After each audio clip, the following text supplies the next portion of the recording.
Madugula ticket రాలేదని మాజీ MLA Gavireddy Ramanaidu బోరును వినిపించారు. తన బలమేంటో పార్టీ అధ్యక్షుడి దృష్టికి తీసుకువెళ్లినా అవమానించారని ఆవేదన చెందారు. తనకు టికెట్ ఇస్తే గెలిచి చూపిస్తారని కన్నీరు పెట్టుకున్నారు. అనకాపల్లి జిల్లా మాడుగుల నియోజకవర్గంలో కార్యకర్తలతో ఆత్మీయ సమావేశం ఏర్పాటు చేశారు. తనను ఇబ్బంది పెట్టిన వారికి టికెట్ కేటాయించడం అన్యాయమన్నారు. అందులోనూ మళ్లీ బండారు సత్యనారాయణకు టికెట్ ఇస్తారని చెప్పడం సరికాదని తెలిపారు.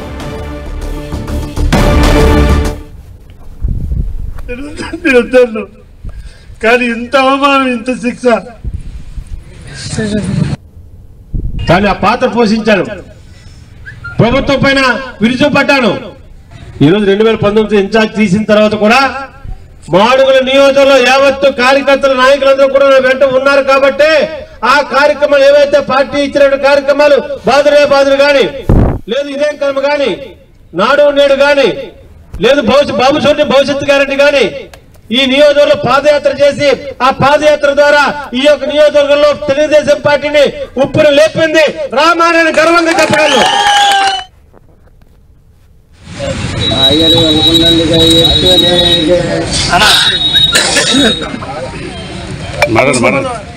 కలుపు మొక్కలు